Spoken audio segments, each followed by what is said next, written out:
Pada kesempatan kali ini izinkan saya untuk memperkenalkan diri terlebih dahulu. Saya Delia Maharani dengan NIM 2003377. Sebelumnya saya akan menjelaskan mengenai alur dari penyampaian pematerian dari kelompok 2 yang akan membahas mengenai hakikat manusia dan pendidikan. Yang pertama ada pembukaan yang telah disampaikan oleh saya sendiri, lalu yang selanjutnya ada penyampaian materi, kesimpulan, dan penutup. Baik, kita langsung mulai saja pada materi pertama yang akan membahas mengenai hakikat manusia dan aspek-aspek hakikat manusia. Pada materi dipersilahkan. Halo, perkenalkan nama saya Latifah Minawati dengan NIM 2004271. Di sini saya akan menjelaskan tentang hakikat manusia dan aspek-aspek hakikat manusia. Yang pertama, hakikat manusia. Manusia adalah makhluk ciptaan Tuhan yang dibekali dengan akal dan pikiran. Manusia merupakan ciptaan Tuhan yang Maha Esa yang memiliki derajat paling tinggi di antara ciptaannya yang lain. Hal yang paling penting dalam membedakan manusia dengan makhluk lainnya adalah bahwa manusia dilengkapi dengan akal, pikiran, perasaan, dan keyakinan untuk mempertinggi kualitas hidupnya di dunia. Hakikat manusia adalah seperangkat gagasan atau konsep yang mendasar tentang manusia dan makna eksistensi manusia di dunia. Dengan kata lain, pengertian hakikat manusia adalah seperangkat gagasan tentang manusia memiliki karakteristik khas yang memiliki suatu martabat khusus. Aspek-aspek hakikat manusia. Yang pertama, manusia sebagai makhluk Tuhan. Maksudnya, manusia adalah makhluk paling sempurna yang pernah diciptakan oleh Tuhan yang Maha Esa. Kesempurnaan yang dimiliki oleh manusia merupakan suatu konsekuensi fungsi dan tugas mereka sebagai khalifah di muka bumi ini. Kitab suci menerangkan bahwa manusia berasal dari tanah. Yang kedua, manusia sebagai kesatuan badan ruh. Para filsuf berpendapat yang berkenaan dengan struktur metafisik manusia. Yang pertama, materialisme, yaitu manusia adalah badannya, bukan jiwa atau rohnya. Manusia adalah apa yang nampak dalam wujudnya, terdiri atas zat, baik itu daging, tulang, dan urat syaraf. Yang kedua, idealisme, yaitu menganggap bahwa esensi diri manusia adalah jiwanya atau spiritnya atau rohaninya. Jiwa adalah asas primer yang menggerakkan semua aktivitas manusia. Badan tanpa jiwa tiada memiliki daya. Yang ketiga, dualisme. Esensi dari manusia terdiri atas dua substansi, yaitu badan dan jiwa. Setiap peristiwa kejiwaan selalu paralel dengan peristiwa badannya atau sebaliknya. Yang ketiga, manusia sebagai makhluk individu. Sebagai individu, manusia adalah satu kesatuan yang tak dapat dibagi dan memiliki perbedaan.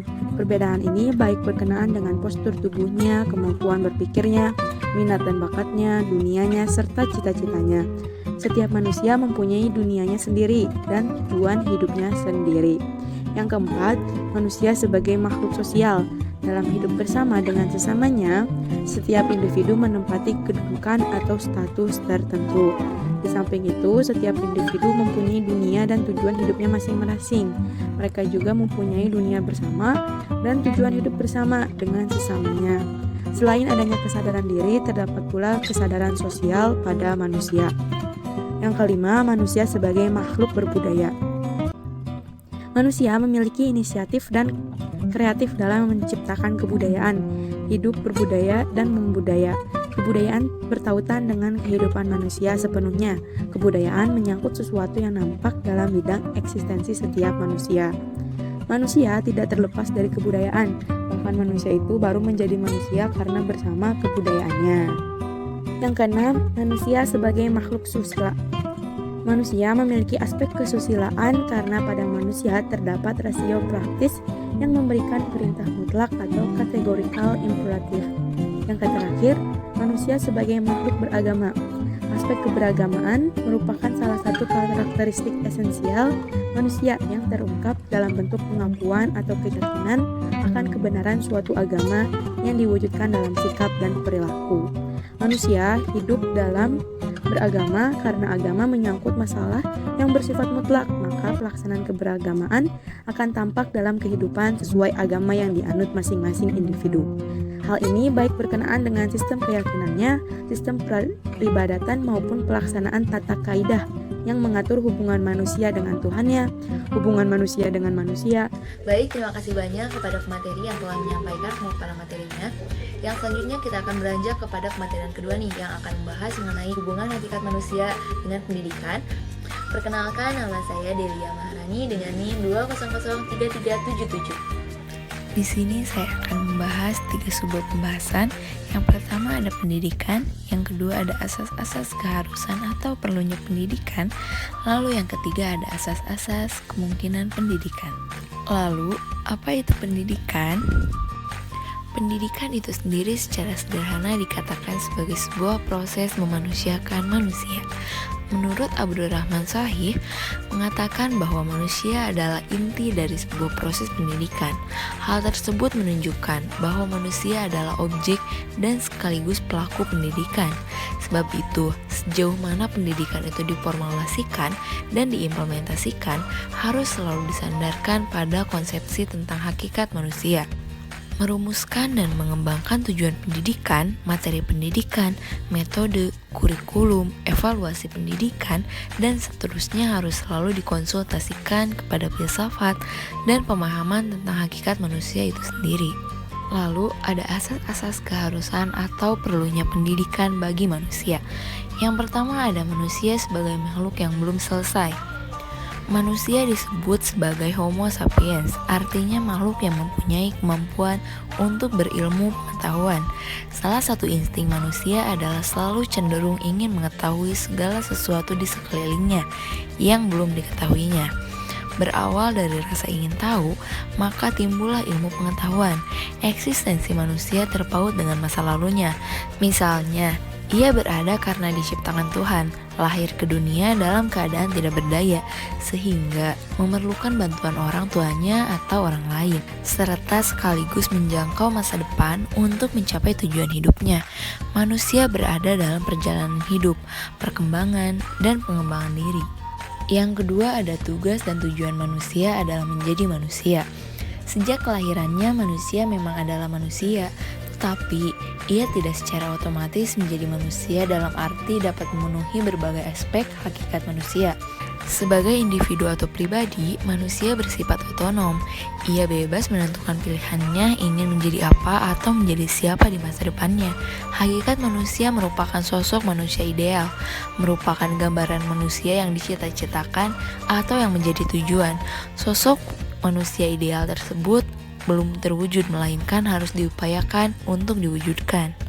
Lalu yang ketiga ada perkembangan manusia. Manusia berkembang sesuai kodrat dan martabat kemanusiaannya atau mampu menjadi manusia. Sebaliknya, mungkin pula ia berkembang ke arah yang kurang sesuai atau bahkan tidak sesuai dengan kodrat dan martabat kemanusiaannya. Kemampuan berjalan tegak di atas 2 kaki, kemampuan berbicara, dan kemampuan berperilaku lainnya yang lazim dilakukan manusia yang berkebudayaan, tidak dibawa manusia sejak kelahirannya. Jika sejak kelahirannya perkembangan dan pengembangan hidup manusia diserahkan pada dirinya masing-masing tanpa dididik oleh orang lain, kemungkinan ia hanya akan hidup berdasarkan dorongan dan instingnya saja. Lalu yang selanjutnya ada asas-asas kemungkinan pendidikan. Manusia perlu dididik. Implikasinya setiap orang harus melaksanakan pendidikan dan mendidik diri. Jika kita mengacu kepada uraian terdahulu tentang sosok manusia dalam berbagai dimensinya, ada 5 asas antropologis yang mendasari kesimpulan bahwa manusia mungkin dididik atau dapat dididik. Yang selanjutnya ada asas potensial. Manusia yang memungkinkan ia akan mampu menjadi manusia, tetapi untuk itu memerlukan suatu sebab, yaitu pendidikan. Contohnya, dalam aspek kesusilaan, manusia diharapkan mampu berperilaku sesuai dengan norma-norma dan nilai-nilai moral yang diakui. Ini adalah salah satu tujuan pendidikan atau sosok manusia ideal berkenaan dengan dimensi moralitas. Lalu yang kedua ada asas dinamika. Manusia selalu aktif baik dalam aspek fisiologik maupun spiritualnya. Ia selalu menginginkan dan mengejar segala hal yang lebih dari apa yang telah ada atau yang telah dicapainya. Ia berupaya untuk mengaktualisasikan diri agar menjadi manusia ideal. Jika ditinjau dari sudut mendidik, Pendidikan dilakukan dalam rangka membantu manusia atau peserta didik agar menjadi manusia ideal. Di pihak lain, manusia itu sendiri atau peserta didik memiliki dinamika untuk menjadi manusia ideal. Oleh karena itu, dimensi dinamika mengimplikasikan bahwa manusia akan dapat dididik. Lalu yang ketiga ada asas individualitas. Individu antara lain memiliki kediri sendirian atau subjektivitas. Ia berbeda dari yang lainnya dan memiliki keinginan untuk menjadi seseorang sesuai keinginan dirinya sendiri. Sebagai individu, ia tidak pasif, melainkan bebas dan aktif, berupaya untuk mewujudkan dirinya. Pendidikan dilaksanakan untuk membantu manusia dalam rangka mengaktualisasikan atau mewujudkan dirinya. Pendidikan bukan untuk membentuk manusia sebagaimana kehendak pendidik dengan mengabaikan dimensi individualitas manusia atau peserta didik. Di pihak lain, manusia sesuai dengan individualitasnya, berupaya untuk mewujudkan dirinya. Oleh karena itu, individualitas manusia mengimplikasikan bahwa manusia adalah dapat dididik. Yang keempat ada asas sosialitas. Sebagai insan sosial manusia, hidup bersama dengan sesamanya. Ia butuh bergaul dengan orang lain. Dalam kehidupan bersama, dengan sesamanya ini akan terjadi hubungan pengaruh timbal balik. Setiap individu akan menerima pengaruh dari individu yang lainnya. Kenyataan ini memberikan kemungkinan bagi manusia untuk dapat dididik sebab upaya bantuan atau pengaruh pendidikan itu disampaikan justru melalui interaksi atau komunikasi antara sesama manusia. Lalu yang kelima ada asas moralitas. Manusia memiliki kemampuan untuk membedakan yang baik dan yang tidak baik, dan pada dasarnya ia berpotensi untuk berperilaku baik atas dasar kebebasan dan tanggung jawabnya, atau aspek moralitas. Pendidikan hakikatnya bersifat normatif, artinya dilaksanakan berdasarkan sistem dan norma tertentu serta diarahkan untuk mewujudkan manusia ideal, yaitu manusia yang diharapkan sesuai dengan sistem nilai dan norma tertentu yang bersumber dari agama maupun budaya yang diakui. Terima kasih kepada pemateri Delia Maharani atas pemaparan materi yang telah disampaikan. Selanjutnya kita akan membahas mengenai apa sih penyebab siswa dapat putus sekolah. Nah, sebentar lagi kita akan mengetahui apa sih penyebab-penyebabnya. Yuk kita simak pemaparan materi berikutnya. Kepada pemateri dipersilahkan. Perkenalkan, nama saya Nabila Ratri Widya Astuti dengan NIM 20216. Faktor yang menyebabkan siswa putus sekolah terdiri dari dua faktor, yaitu faktor internal dan faktor eksternal. Faktor internal merupakan faktor penyebab putus sekolah yang berasal dari dalam diri anak itu sendiri. Faktor internal tersebut terdiri dari yang pertama yaitu rendahnya motivasi dan minat anak untuk bersekolah.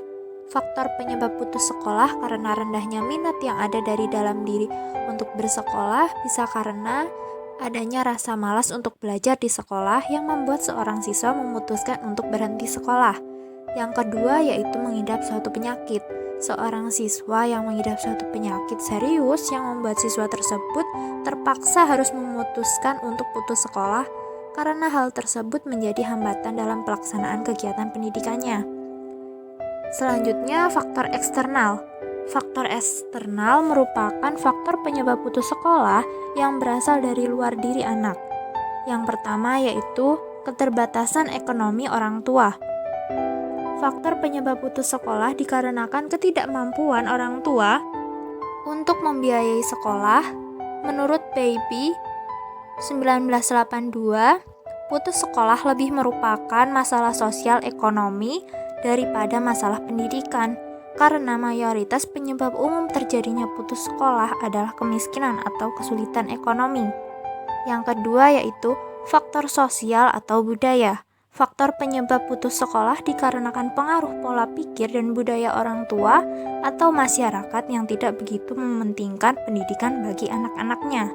Yang ketiga yaitu faktor geografis, yaitu disebabkan karena jarak sekolah yang jauh dari rumah dan terkadang akses yang sulit untuk sampai ke sekolah ini juga menjadi hambatan dalam pelaksanaan pendidikan. Lalu, apa solusi yang dapat dilakukan untuk mengatasi permasalahan tersebut? Yang pertama yaitu dengan memberikan pengertian kepada orang tua bahwa pendidikan penting untuk masa depan anak-anaknya. Yang kedua yaitu memberikan bantuan kepada siswa yang kurang mampu. Selanjutnya, mendirikan sekolah-sekolah di daerah terpencil, serta membuat BLK atau Badan Latihan Kerja untuk anak yang benar-benar tidak ingin melanjutkan sekolah lagi, agar mereka menjadi seorang yang produktif dan memiliki keterampilan. Dengan upaya tersebut, angka putus sekolah dan tindak kriminalitas anak dapat diminimalisir. Nah, selain itu juga kita semua harus peduli terhadap sesama yang membutuhkan agar pendidikan di Indonesia dapat mencetak generasi yang unggul dan berkualitas. Terima kasih kepada pemateri yang telah menyampaikan materinya dan sekaligus menjawab juga nih pertanyaan-pertanyaan kita mengenai penyebab-penyebab apa saja sih yang dapat menjadikan anak putus sekolah. Nah, selanjutnya rekan kami telah melakukan wawancara nih kepada anak yang telah memutuskan untuk putus sekolah juga, yang berada di daerah Leuwi Panjang. Kalian pada penasaran gak sih apa sih penyebab anak tersebut bisa memutuskan untuk putus sekolah? Nah, kalau kalian penasaran, kita simak aja yuk videonya. Selamat menyaksikan. Seperti yang kita ketahui, pendidikan merupakan suatu kebutuhan primer, di mana pendidikan memegang peranan penting dalam kehidupan bermasyarakat. Dan sudah tidak aneh lagi apabila banyak orang yang berlomba-lomba dalam mengenyam pendidikan yang setinggi-tingginya. Namun, di sisi lain ada sebagian masyarakat yang tidak mampu mengenyam pendidikan secara layak, baik dari tingkat dasar maupun tingkat yang lebih tinggi. Yaitu seperti yang kita kenal dengan fenomena anak putus sekolah yang terjadi baik di desa maupun di kota-kota besar. Dan kami mencoba mencari tahu beberapa penyebab terjadinya fenomena tersebut, yaitu dengan langsung mewawancarai salah satu anak yang putus sekolah. Berikut adalah video wawancaranya. Halo teman-teman, jadi sekarang saya sudah bersama salah satu anak yang putus sekolah di sini. Dan saya akan mewawancarai. Baik, yang pertama namanya siapa? Arul. Yang keras. Arul. Arul siapa? Arul aja. Umurnya berapa? 11 11 tahun. 11 tahun. Jadi Arul itu benar putus sekolah, udah nggak sekolah? Enggak Itu kenapa? kenapa-napa. Kepingin sendiri. Iya. Tapi nggak dimarahin sama bapak atau mama? Enggak. Boleh? Boleh. Bilangnya di mana? Cuman aku enggak akan sekolah. Terus bilangnya kenapa gitu? Iya, kenapa enggak apa-apa. Terus ya udah gitu. Iya. Tapi Arul di sekolah banyak yang itu kali yang nakalin gitu. Iya, banyak. Jadi Arul nggak sekolah gara-gara itu alasannya salah satunya. Iya. Dinakalinya gimana? Diejek-ejek gitu? Ajak diajak main sama teman. Terus dimusuhin? Sama guru dikeluarin. Nah, karena apa? Ya udah keluar, cina Arul mah jangan sekolah lagi. Ya udah nggak apa-apa. Tapi Arul nggak nakal di sekolah. Enggak. Terus sekarang ngapain? Enggak apa-apa. Kerja. Iya, kerja Kerjanya ngapain? bangunan. Di bangunan. Itu ngangkatin batu itu Iya. pasir, Pasir. beli-beli gitu ya. Iya. Setiap hari Setiap hari dapat gaji berapa sehari? 200. Itu sehari? Iya, Sehari apa seminggu? sehari. Sehari 200.000. Gede dong. Sehari atau satu minggu? Seminggu. Oh, satu minggu. Aduh. Jadi satu minggu dapat 200.000. Itu uangnya buat apa? Kasihin ke mama. Kasihin ke mama. Iya.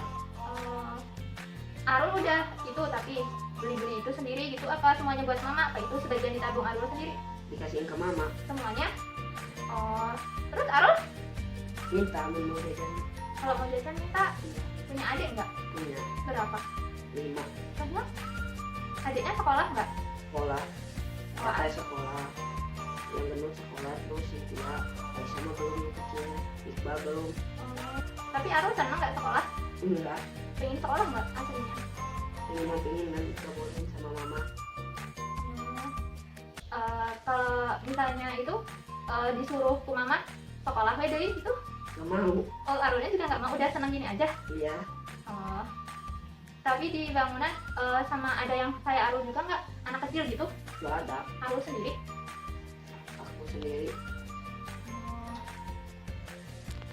Terus kalau misalnya dulu itu pas sekolah itu berarti Arul nggak seneng ya? Enggak. Dulu sekolahnya terakhir sampai kelas berapa? Kelas 1. Kelas 1, tapi TK nggak? Enggak, SD. Oh, baru kelas 1 aja terus udah weh nggak mau sekolah gitu. Ya, Tapi dikeluarin udah ya. mau dikeluarin. Dan terus nggak pingin cari yang lain gitu sekolahnya yang Enggak, udah itu udah nggak pingin lagi benar. enggak. Terus Arul bisa baca nggak? Enggak, Kenapa latihan? Ingin bisa nggak? ingin. Tapi punya itu bisa main HP. Bisa. Terus itu yang belajarin siapa? Rekam suara. Oh, harapan suara. Oh. Ya udah, ya Rul, segitu aja. Teteh sama tanya. Makasih ya udah mau Iya. diwawancarain. Sangat miris memang mendengar masih ada anak Indonesia yang putus sekolah.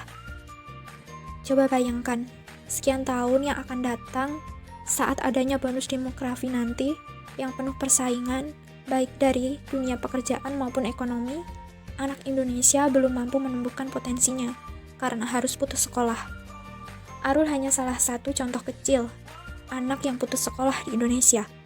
Di luar sana tentunya masih banyak sekali anak-anak lain yang putus sekolah. Lalu, apa saja faktor-faktor yang menyebabkan fenomena ini terjadi? Nah, itu dia teman-teman alasan mengapa siswa tersebut memutuskan untuk putus sekolah. Sedih banget ya teman-teman dengarnya. Tapi, di balik cerita tadi, kita bisa mengambil hikmahnya loh teman-teman, bahwa kita harus selalu bersyukur atas apa yang telah kita miliki sekarang. Karena tidak sedikit di luar sana yang menginginkan sekolah, tetapi memutuskan untuk putus sekolah karena perekonomian keluarga atau akses jalan yang sulit ditempuh. Kita harus dapat memanfaatkan kesempatan ini dengan sebaik-baiknya dengan cara belajar yang sungguh-sungguh agar kita dapat mencapai cita-cita yang kita inginkan. Oke, cukup sekian yang dapat kelompok saya sampaikan. Mohon maaf bila banyak kesalahan, baik disengaja maupun tidak disengaja, karena sejatinya kesempurnaan hanya milik Allah Subhanahu wa taala. Terima kasih banyak kepada kalian semua yang telah menyaksikan video ini dari awal sampai akhir. Semoga video ini dapat menjadikan manfaat kepada kalian semua. Diambil yang baiknya dan dibuang yang buruknya. Oke, cukup sekian yang dapat saya sampaikan. Wassalamualaikum warahmatullahi wabarakatuh.